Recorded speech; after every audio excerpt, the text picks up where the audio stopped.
Hello everyone, welcome to academic atlas. तो बच्चों, आज हम ईवीएस का यूनिट 4 पढ़ेंगे इन्वायरमेंट एंड इकोलॉजी में। तो सबसे पहले हम यूनिट जो 4 है उसका सबसे पहले हम सिलेबस है उसको देख लेते हैं कि इसमें क्या क्या आज हम पढ़ने वाले हैं। जो हमारा आज का पहला टॉपिक है वो रहने वाला है ग्लोबल वार्मिंग। इसके बाद देखेंगे ग्रीन हाउस गैसेस, देखेंगे उसके इफेक्ट, देखेंगे क्या क्या होते हैं। फिर क्लाइमेट चेंज के बारे में बात करेंगे। फिर एसिड रेन को देखेंगे। फिर ओजोन लेयर के बारे में बात करेंगे, ये कैसे फॉर्मेशन होता है और इसका डिप्लेशन कैसे होता है। फिर पॉपुलेशन ग्रोथ पे भी हम डिस्कस करेंगे, पॉपुलेशन ग्रोथ की वजह से क्या इम्पैक्ट पड़ रहा है, क्या दिक्कतें आ रही है इन्वायरमेंट पे, उसके बारे में बात करेंगे। और फिर लास्ट में हम अपना पेडिस्टो जो फार्मर्स द्वारा जलाए जाते हैं उसके बारे में भी बात करेंगे कि उससे क्या क्या नुकसान हमारे एटमॉस्फेयर को हो रहा है। तो हम ग्लोबल वार्मिंग के बारे में बात करते हैं सबसे पहले कि ग्लोबल वार्मिंग क्या है। Basically global warming basically word से आपको समझ में आ रहा है कि ग्लोबल वार्मिंग जब ये एटमॉस्फेयर का टेम्परेचर वार मतलब गर्म होता है, जब ये टेम्परेचर इंक्रीज हो रहा है, जो टेम्परेचर इंक्रीज हो रहा है वही हमारा क्या है, ग्लोबल वार्मिंग है, टेम्परेचर को इंक्रीज होना। तो जो जैसे भी हम जैसे कहीं फ्यूल जला रहे हैं तो कहीं पे क्या पेडिस्ट्रा जला रहे हैं, और कहीं पे जो हमारा ये एसी फ्रिज वगैरह यूज कर रहे हैं जिसकी वजह से जो ग्रीन हाउस गैसेस निकलती हैं जिसकी वजह से ओजोन डिप्लेशन होता है। ये सब कई सारे रीजन्स हैं। ओजोन डिप्लेशन रीजन होता है जिसकी वजह से जो हीट है वो अंदर ही रह जाती है, बाहर नहीं जा पाती है। ये सारे बहुत सारे ऐसे रीजन्स हैं जिसकी वजह से क्या हमारे ग्लोबल जो है वार्मिंग टेम्परेचर दिन पर दिन बढ़ रहा है। तो इसके फर्स्ट पॉइंट देखते हैं, ग्लोबल वार्मिंग का फर्स्ट पॉइंट क्या है। Global warming refers to the long term increase in earth average surface temperature. वही है कि ये जो ग्लोबल वार्मिंग है, ये जो अर्थ सरफेस का जो एवरेज टेम्परेचर उसमें अगर इंक्रीमेंट हो रहा है उसके बारे में हम बात करेंगे। तो वही क्या होता है, हमारा ग्लोबल वार्मिंग होता है ड्यू टू ह्यूमन एक्टिविटी से ही हो रहा है। क्यों? क्योंकि हम पेडिस्ट्रा तो ह्यूमन ही जलाते हैं, फ्यूल्स वगैरह तो ह्यूमन यूज करते हैं अपने काम के लिए, ऐसे फ्रिज वगैरह यूज करते हैं। ग्रीन हाउस गैसेज जहाँ भी पैदा होती हैं ये ज़्यादातर जो भी मतलब मैक्स टू मैक्स जो ज़्यादातर चीज़ें होती हैं बाय द ह्यूमन एक्टिविटीज़ हो रही हैं। कुछ चीज़ें नेचुरल्स भी होती है, जैसे क्या होता है जंगल में आग लग जाना, ये सब बाकी सब काफ़ी चीज़ें नेचुरल्स भी होती है, लेकिन मोस्ट ऑफ द केसेस में ह्यूमन एक्टिविटीज़ का रोल रहता है। particularly the emission of the greenhouse gases from burning fossil fuels, deforestation and other industrial process। जो डिफॉरेस्टेशन, जो जंगलों की कटाई हो रही है और जो फ्यूल्स वगैरह जलाए जा रहे हैं, अदर जो इंडस्ट्रियल प्रोसेस हो रहे हैं जहाँ से धुआं निकलता है, ये सब चीज़ें जो हो रही हैं ये कहीं ना कहीं ह्यूमन एक्टिविटी में इन्वॉल्व है। ह्यूमन एक्टिविटी की वजह से जो इतने सारे इन पॉल्यूशंस हो रहे हैं जिसकी वजह से हमारा ग्लोबल वार्मिंग हो रहा है हमारे एटमॉस्फेयर में। This warming is primarily caused by the green house effect. Green house की वजह से होता है। ग्रीन हाउस क्या होती है, जैसे CO2 गैस हो गया, CO2 हो गया, कार्बन मोनोऑक्साइड हो गया, SO2 सल्फर डाइऑक्साइड हो गया, मीथेन गैस हो गया। ये सब क्या ग्रीन हाउस गैसेस हैं जो क्या करती है, हमारे एटमॉस्फेयर को डिफेक्ट करती हैं और क्या होता है, हमारे एटमॉस्फेयर को पॉल्यूटेंट करती हैं।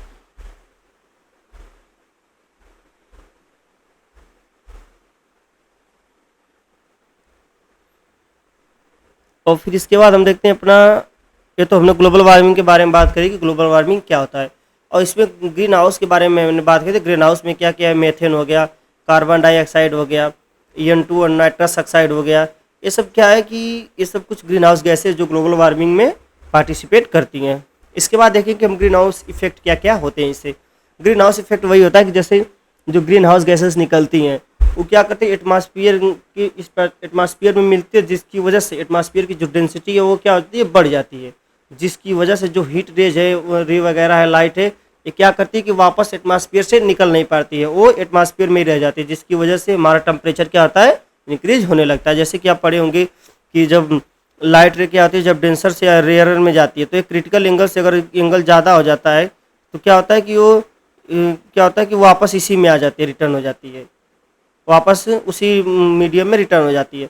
तो वही केस यहाँ पे होता है कि जब ये डेंसर हो जाएगा तो जो ये यहाँ से वापस इंटर करने को तो इंटर कर जाएगा, लेकिन जब वापस जाएगा तो वापस नहीं जा पाएगा, वापस रिटर्न इसी एटमॉस्फेयर में रह जाएगा, जो काज किसका बनता है, ग्लोबल वार्मिंग का बनता है। ये हमारे ग्रीन हाउस गैसेज का सबसे ज़्यादा इफेक्ट ये जो ह्यूमन को भी अफेक्ट करता है, ह्यूमन की हेल्थ को, बहुत सारे जानवरों को, सबको इफेक्ट करता है, जिसकी वजह से बहुत सारे जानवर जो हमारे एटमॉस्फेयर में थे, एनवायरनमेंट में थे, वो सब विलुप्त होते जा रहे हैं। इसके बारे में कुछ इसके पॉइंट्स के बारे में देख लो, जैसे सोलर रेडिएशन तो मैंने बताया कि जो सोलर का रेडिएशन आता है वापस नहीं जा पाता है, जिसकी वजह से ग्रीन हाउस गैसों की वजह से, जिसकी वजह से ग्लोबल वार्मिंग हो रहा है। एब्जॉर्प्शन एंड रिफ्लेक्शन, वो है उसको एब्जॉर्ब कर देता है, रिफ्लेक्ट कर देता है। किसको एब्जॉर्ब कर लेता है? जो हीट आती है उसको एब्जॉर्ब कर लेता है ये ग्रीन हाउस गैसेस, और रिफ्लेक्शन उसको रिफ्लेक्ट नहीं कर पाता है वो सब जैसे some of the solar energy reflected back into the space by the cloud and the earth surface, however a significant portion is absorbed by the earth surface warming it. जो maximum जो एक पोर्शन है उसको heat का, उसके earth surface द्वारा क्या किया जाता है? एब्जॉर्ब कर लिया जाता है। री emission of the infrared radiation, the warm earth emit this absorbed energy back towards space in the form of infrared radiation. ये जो इंफ्रारेड रेडिएशन क्या होता है? हीट कॉज ऑफ हीट होता है। ट्रैपिंग ऑफ हीट और एनर्जी बैलेंस, जैसे trapping of heat में बात करेंगे तो green house gases in the atmosphere absorb and reradiate some of the infrared radiation. Infrared radiation के क्या करता है? ये एब्जॉर्ब कर लेता है, और infrared radiation cause of heat होता है, जिसकी वजह से हमारा जो टेम्परेचर वो इंक्रीज होने लगता है। This trapped heat increase the temperature of the atmosphere and the surface of the earth, जिसको वजह से जो ट्रैप्ड हीट होता है, जो इसकी वजह से जो अर्थ का सरफेस वो गर्म हो जाता है, और क्या होता है कि temperature of the atmosphere and the earth surface of the end the surface of the earth, जो एटमॉस्फेयर का टेम्परेचर है और जो अर्थ का जो सरफेस का टेम्परेचर वो क्या होता है? इंक्रीज हो जाता है। एनर्जी बैलेंस के बारे में बात नहीं, एनर्जी बैलेंस कैसे इसमें डिफेक्ट होता है? The balance between incoming solar radiation and the outgoing infrared radiation determines the earth's climate and temperature. ये तो हमने बात करा कि जो इनकमिंग और आउटगोइंग रेडिएशन होता है, जिससे क्या करता है वो हमारे जो अर्थ में जो एटमॉस्फेयर में चीज़ें हैं उनको क्या करता है? ये बैलेंस बिगाड़ने का काम करता है, जैसे क्लाइमेट को चेंज करने का, टेम्परेचर को इंक्रीज करने का। The green house effect is crucial for maintaining temperature that sustain life on earth. यही बात होगी कि जो ग्रीन हाउस गैसेस वो सस्टेन लाइफ, जो लाइफ को कहीं ना कहीं वो मुश्किल बनाते जा रही है।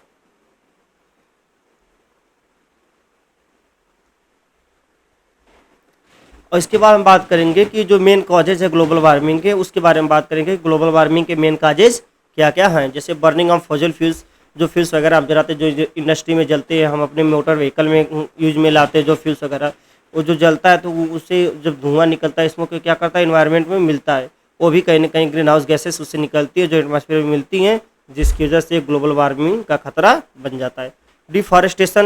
डिफॉरेस्टेशन के केस में क्या होता है कि बहुत सारे जंगलों की कटाई हो जा रही है, वहाँ पे इंफ्रास्ट्रक्चर डेवलप करने के लिए, रोड वगैरह बनाने के लिए, सोसाइटी बनाने के लिए, और उसको अलग से काम में लाने के लिए कई सही उनका जो डिफॉरेस्टेशन होता है जंगलों का, तो जो जो जो पेड़ होते हैं, पेड़ पौधे होते हैं, क्या करते हैं कि ये मेथिन, कार्बन डाइऑक्साइड, कार्बन, ये सब गैसेस क्या करते हैं? एब्जॉर्ब करते हैं।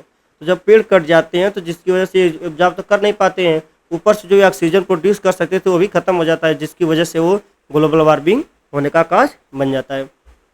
एग्रीकल्चर में क्या होता है? एग्रीकल्चर में जैसे बर्निंग ऑफ पैडी स्ट्रॉ, ये सब जलाते हैं, इनसे निकलने वाला धुआं होता है, और जो केमिकल्स वगैरह यूज करते हैं उन सब से, और जो इंडस्ट्रियल प्रोसेस में वही जो चीज़ें हम लोग यूज करते हैं, फ्यूल्स वगैरह यूज करते हैं, जिसकी वजह से धुआं निकलता है, गंदे पानी निकलते हैं, ये सब। और वेस्ट मैनेजमेंट में बात करें कि landfills produce methane as organic waste decompose without oxygen. Poor waste management practice can lead to increase green house gas emission.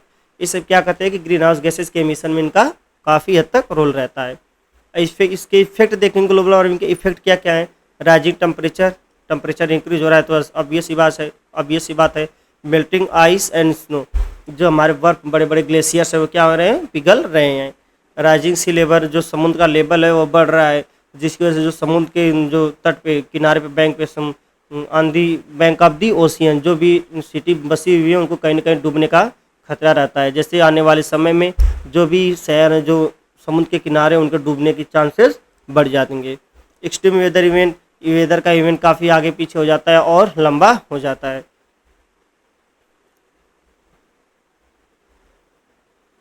इसके बाद बात करेंगे मौसमी इफेक्ट में इम्पैक्ट ऑन एग्रीकल्चर पे भी इम्पैक्ट होता है, जिसकी वजह से बारिश टाइम से नहीं होती, या फिर बारिश बहुत ज़्यादा हो जाती है, इससे फसलें नुकसान हो जाती हैं। ह्यूमन का हेल्थ भी नुकसान होता है, क्योंकि जब एटमॉस्फेयर में ग्रीन हाउस गैसेज जब मिल जाती हैं, तो जब इंसान सांस लेने के लिए ऑक्सीजन लेता है तो उसके साथ कहीं ना कहीं जो ग्रीन हाउस गैसेज वो भी चली जाती है, जो इसकी वजह से उसको अस्थमा जैसी प्रॉब्लम्स का भी सामना करना पड़ सकता है। इकोनॉमिक कॉन्सिक्वेंस इसमें बात करेंगे क्या है कि economic impact of global warming can serve including damage to property infrastructure.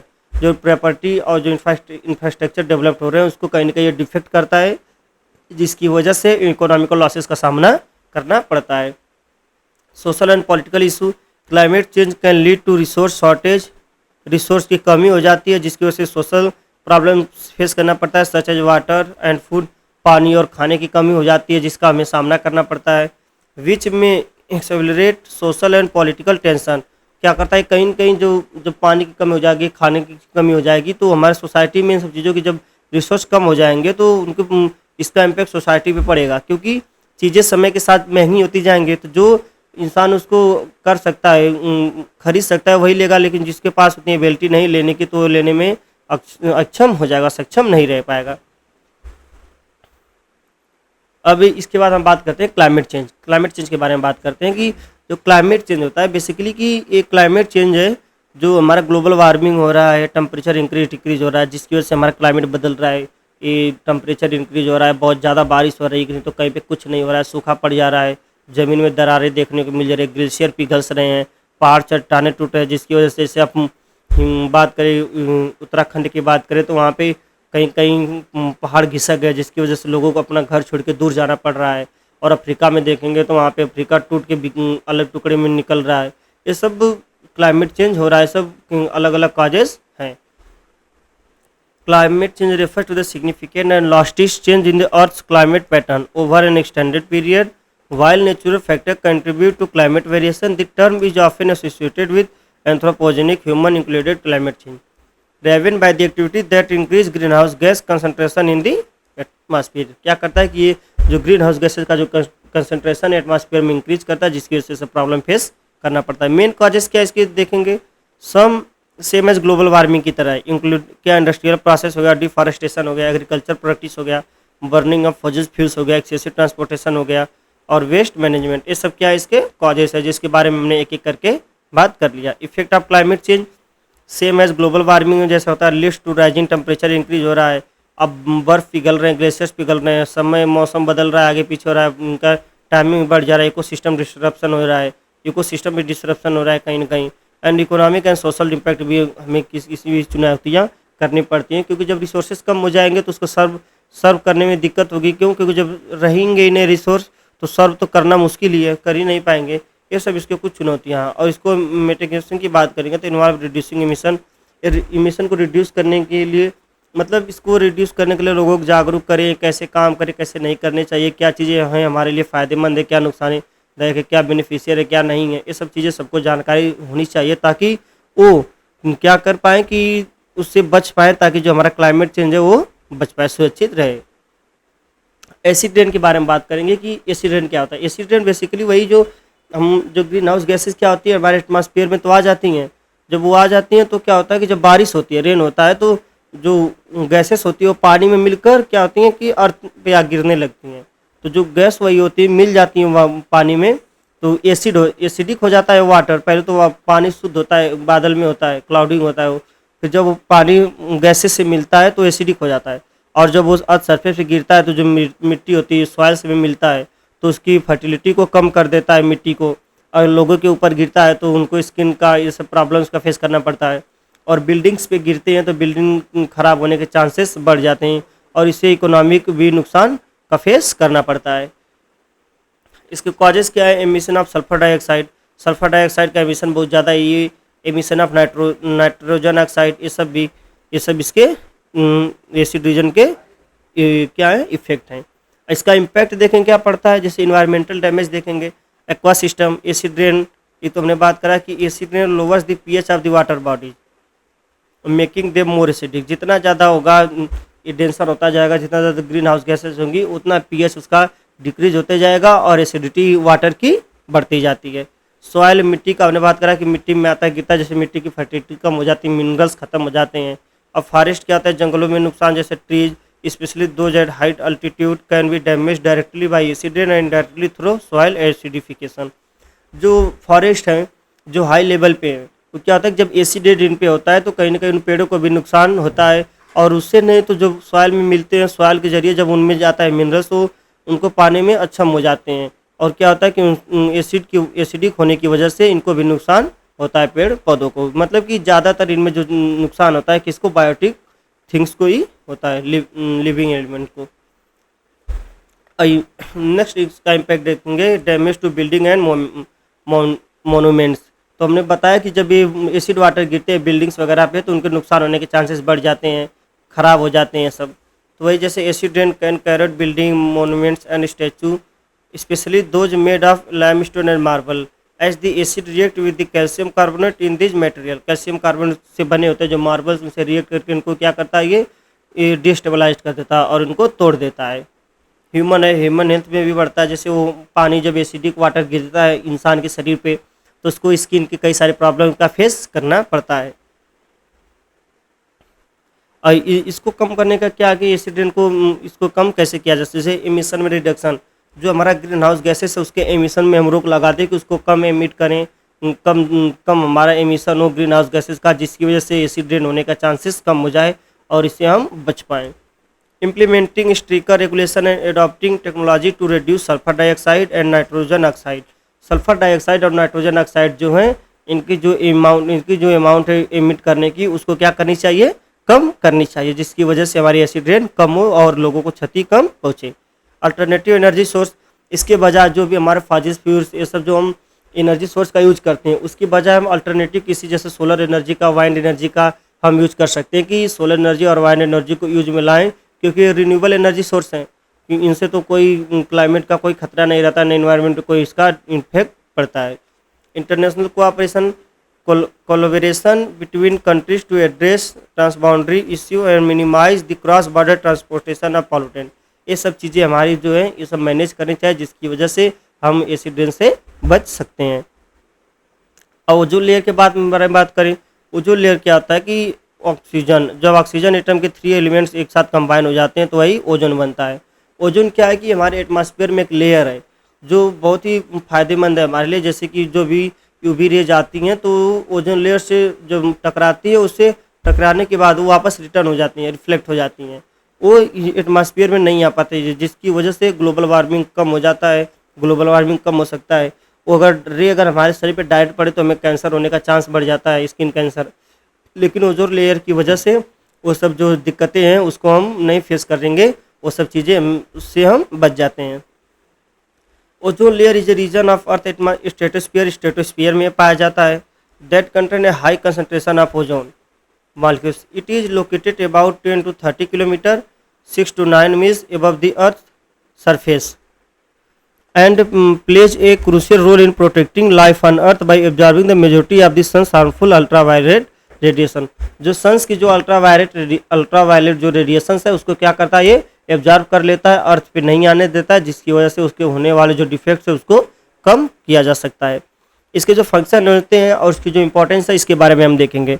जैसे एब्जॉर्प्शन ऑफ यूवी रेडिएशन हमने बात करा कि यूवी रेडिएशन को एब्जॉर्ब कर लेता है, जिसकी वजह से टेम्परेचर में इंक्रीमेंट नहीं होता है, ऊपर से ऊपर जो ह्यूमन हेल्थ पे डिफेक्ट कर सकता था उससे भी हम बच जाते हैं। टेम्परेचर रेगुलेशन, टेम्परेचर में बताया हमने कि टेम्परेचर जो इंक्रीज हो सकता था उसको क्या कर सकता है, ये कम कर सकता है। इसका डिप्लेशन कैसे होता है इसको हम देख लेते हैं कि जो गैस निकलती है क्लोरोफ्लोरोकार्बन, जब निकलती है गैस CFC तो क्या होता है, यूवी लाइट इससे रिएक्ट करके इस तरह बनता है, CClF2 बनता है, क्लोरीन गैस एक निकल जाती है। फिर क्लोरीन गैस क्या करती है, ओजोन लेयर से रिएक्ट करके एक ClO बना लेती है, फिर O2 गैस एक प्रोड्यूस करता है। फिर ये क्या होता है, जो ClO बनता है क्लोरो ऑक्साइड, ये क्या करता है फिर टूटता है, टूट कर क्लोरीन और ऑक्सीजन में टूट जाता है, और जो ऑक्सीजन फिर से क्या करता है, ओजोन के साथ मिलकर के ऑक्सीजन बना देता है। Chlorine and bromine atoms act as catalyst in the destruction of the ozone. A single chlorine और bromine atom can destroy thousand of the ozone molecules leading to the ozone depletion है। तो आप देख रहे हैं कि एक सिंगल क्लोरीन और जो ब्रोमीन है इसका एक सिंगल एलिमेंट हजारों ऑक्सीजन एलिमेंट को क्या कर सकता है, ये हजारों ओजोन एलिमेंट को क्या कर सकता है, ये तोड़ सकता है। ओजोन होल्स इसी वजह से होते हैं कि जब ये जाता है रिएक्ट कर देता है, जिसकी वजह से ओजोन होल्स हो जाते हैं और वहाँ से लाइट आने के चांसेस बढ़ जाते हैं। The ozone depletion is particularly significant over Antarctica where seasonal ozone hole forms during the polar spring characterized by the significant decrease in the ozone concentration. वहाँ पे कहाँ पे, अंटार्कटिका में ये ओजन का कंसंट्रेशन डिक्रीज हो रहा है, जिसकी वजह से वहाँ पे टेम्परेचर बढ़ रहा है और ग्लेशियर्स क्या हो रहे हैं, पिघल रहे हैं। इसके डिप्लेशन के इफेक्ट देख लेते हैं कि इसके डिप्लेशन के इफेक्ट क्या है, ओजोन लेयर के डिप्लेशन के इफेक्ट। इम्पैक्ट ऑन एनिमल, एनिमलों पे इसका इम्पैक्ट कैसे पड़ता है उसके बारे में देख लेते हैं। UV radiation can harm various animal species. जो यूवी रेडिएशन वो आती है, जो सन से आती है, वो क्या करती है, वो बहुत सारे एनिमल को नुकसान पहुंचा सकती है। इट में impact the health and the behaviour of the insect, birds and mammals. ये क्या करती है कि जो हमारे कीड़े मकोड़े होते हैं उनको नुकसान पहुंचा सकती है। कहीं वो जो कीड़े मकोड़े हमारे फसलों में कहीं ना कहीं हमारी मदद करते हैं, उनको क्या करती है, नुकसान कर सकती है, उनको मार सकती है, उनके हेल्थ पे इशू पड़ता है, और मैमल्स इंसान पे भी उसका असर पड़ता है। Damage to DNA and genetic materials, इसने डीएनए को भी इसको डैमेज करने की इसमें कैपेसिटी होती है। UV radiation has the potential to damage the DNA and genetic material of living organism. जो भी लिविंग ऑर्गेनिजम्स हैं इस अर्थ में मौजूद हैं, उसके डीएनए को और जेनेटिक्स को इसको चेंज करने की कैपेसिटी होती है कि यूवी रे से उसके डीएनए और जेनेटिक्स को क्या किया जा सकता है, चेंज किया जा सकता है। This can lead to mutations and negatively impact reproductive success and the overall health of the population. कहने का मतलब कि ओवरऑल ये पॉपुलेशन का जो हेल्थ है उस पर कहीं ना कहीं इसका बुरा असर देखने को मिलता है, जिससे ये क्या होता है, ये दिन पर दिन लोगों की स्थिति खराब होती जाती है। क्लाइमेट चेंज हो रहा है एंड एटमॉस्फेरिक चेंज हो रहा है। क्लाइमेट चेंज तो हो ही रहा है, जिसकी ये सब डिप्लेशन लेयर के इफेक्ट के टेम्परेचर इंक्रीज हो रहा है और एटमॉस्फेयर चेंजेस हो रहा है। क्यों एटमॉस्फेयर चेंज हो रहा है? क्योंकि एटमॉस्फेयर हमारा पहले ओजोन लेयर फॉर्म्स था, और जब उसका डिप्लेशन होगा तो जब उसमें बदलाव होगा तो ऑब्वियस सी बात है एटमॉस्फेरिक चेंज होगा। इम्पैक्ट ऑन एग्रीकल्चर, एग्रीकल्चर पे भी इम्पैक्ट होगा। जैसे increase UV radiation can affect crops. जब यूवी रेडिएशन ज़्यादा हो जाएगा तो क्रॉप्स पे भी अफेक्ट करता है, leading to reduced agriculture productivity. जो एग्रीकल्चर की प्रोडक्टिविटी है उसको क्या करता है, वो कम कर सकता है, क्योंकि मिट्टी की फर्टिलिटी कम हो जाएगी। This can have economic implication affecting food availability and prices. इन सब पे भी ये लागू होता है, जिसकी वजह से इन सब का भी असर देखने को मिल सकता है। इंक्रीज अल्ट्रावायलेट रेडिएशन, हमने बात करी है कि जब यूवी रेज ज़्यादा बढ़ जाती है तो जिसकी वजह से इन सब चीज़ों का हमें सामना करना पड़ता है, और ह्यूमन पे भी, हेल्थ पे भी इसका बहुत ही बुरा असर होता है। क्यों? क्योंकि बहुत सारी बीमारियां एनिमल्स को हो जाती हैं, और बहुत सारे ऐसे एनिमल्स होते हैं जो इसकी वजह से अपनी जान भी दे देते हैं। वो सब उनकी जो प्रजाति है वही ख़त्म होने को आ जाती है। अब हम देखेंगे अपना population growth, automobile pollution in context of the environmental changes. मतलब पॉपुलेशन ग्रोथ, ऑटोमोबाइल पॉल्यूशन, इन सब की वजह से जो इन्वायरमेंटल चैलेंजेस हैं उसके बारे में हम बात करेंगे। Resource depletion,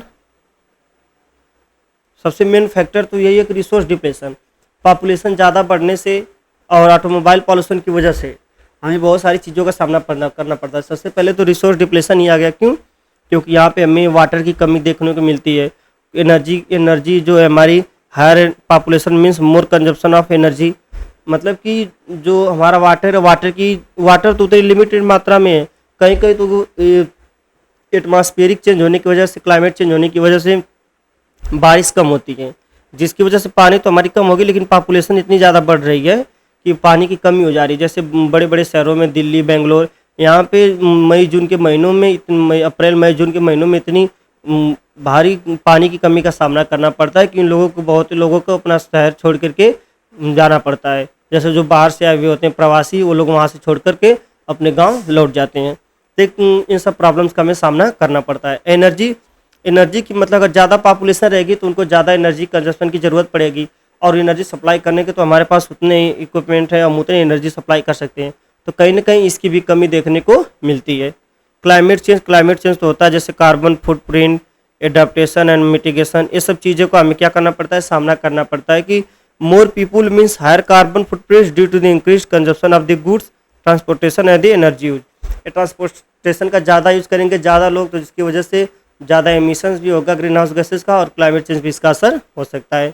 increase demand, rapid population growth result in higher demand of transportation. ज़्यादा अगर पॉपुलेशन रहेगी तो ज़्यादा ट्रांसपोर्टेशन की डिमांड हो जाएगी। Energy and resource including automobile, इन सब का क्या हो जाता है, इन सब की डिमांड क्या हो जाती है, बढ़ जाती है। किसकी? ऑटोमोबाइल्स की, ट्रांसपोर्टेशन की, और जो रिसोर्सेज हैं हमारे नेचुरल, उन सब की डिमांड ज़्यादा बढ़ जाती है। Land use and habitat destruction, और जिसकी वजह से हमें जंगलों को पेड़ पौधों को काट करके वहाँ पे घर बनाना पड़ता है। जो हमारा खाली पड़ी ज़मीन रहती है, घास फूस जिस पे रहती है, उसको वहाँ पे हम इंफ्रास्ट्रक्चर डेवलप करते हैं, सोसाइटीज़ बनाते हैं लोगों को रहने के लिए। तो इन सब चीज़ों का भी कहीं न कहीं ज़्यादा यूज़ होता है। और अर्बनाइजेशन देखेंगे कि population growth often leads to urbanisation where rurals area transform into urban centres.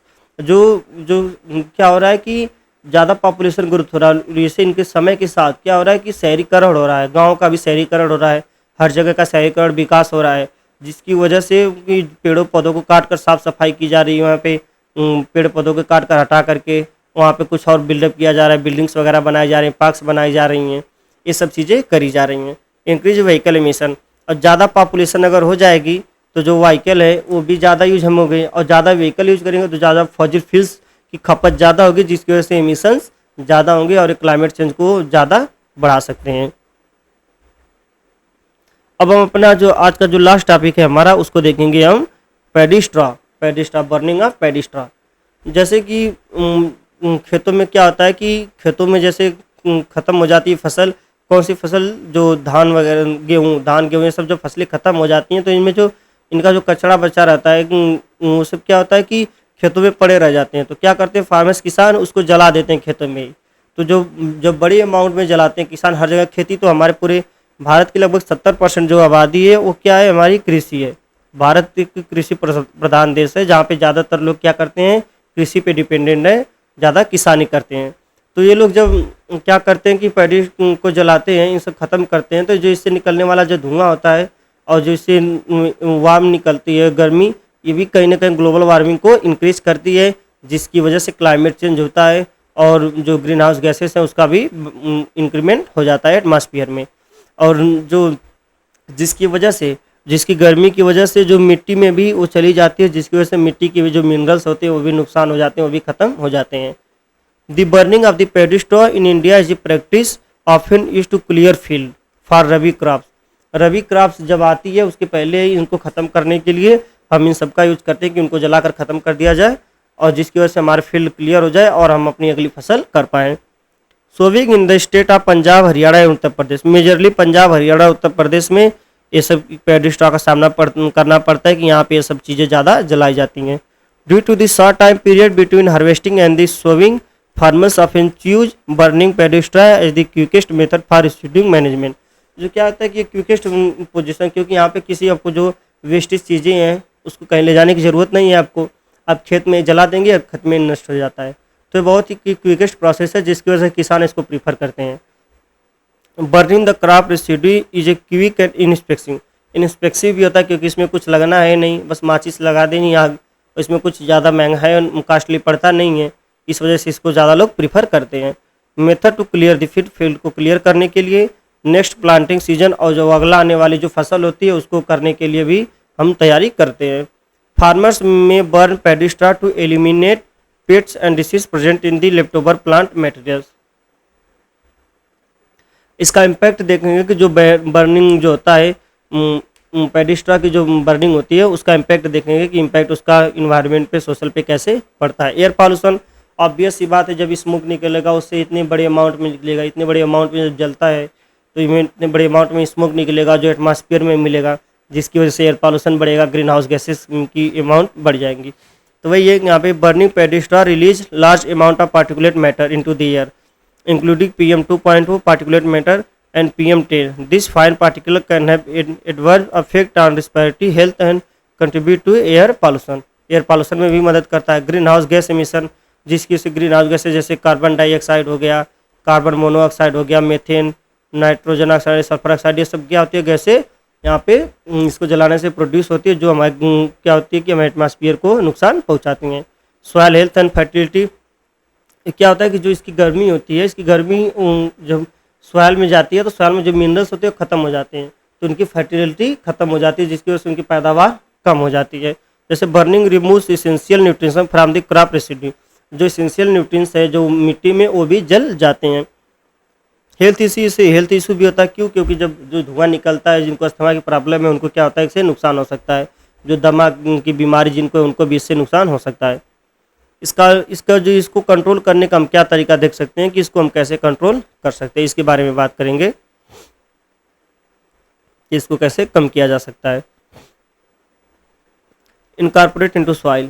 Instead of burning, paddy straw can be plowed back into the fields as mulch or incorporate into the soil. This help improve soil fertility, moisture retention and reduce the need of synthetic fertilizers. क्या करते हैं कि हम इनको इनको एक तरीका ये भी हो सकता है कि हम इनको मिट्टी में ही मिला दें। मिट्टी में मतलब इनको टुकड़े टुकड़े में काट करके मिट्टी में ही सड़ा गला दें, जिसकी वजह से कि इनकी जब ऐसा हम करेंगे तो मिट्टी की फर्टिलिटी भी इंक्रीज हो जाएगी।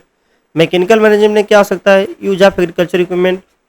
Modern agriculture equipment such as straw balers and combines can help collect and manage paddy straw more efficiently, making it easier to use as animal fodder और other purpose.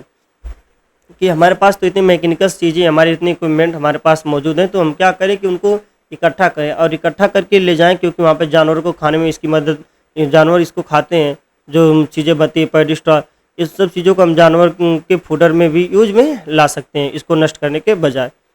बायोनरी production, biogas and biofuel production, इन सब में भी हम इसका use कर सकते हैं।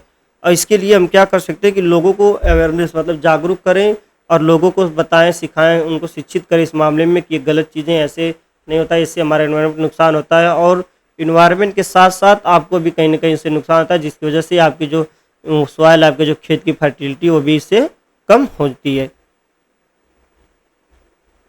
जो इसका नेक्स्ट कंट्रोल मेजर है उसको देखेंगे गवर्नमेंट पॉलिसीज़। इसके लिए हमें गवर्नमेंट पॉलिसीज़ होना चाहिए, कोई कठोर से कठोर रूल रेगुलेशन होना चाहिए जिसके पैडी स्ट्रॉ को ना जलाया जाए, उसका कहीं पे यूज लाया जाए, जिसका एक पॉजिटिव अप्रोच के साथ यूज करे ताकि वो नुकसान भी उसका ना हो और वो हमारे फ़ायदे में भी काम आ जाए। Government can implement regulation and provide incentive to discourage the burning of crop residue.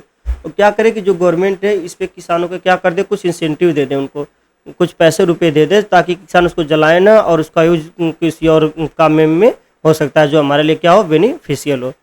Research and development, continue research into innovation technology and practice for managing crop residue in a crucial. This can include developing new use for paddy straw or improving existing method for its incorporation into the soil.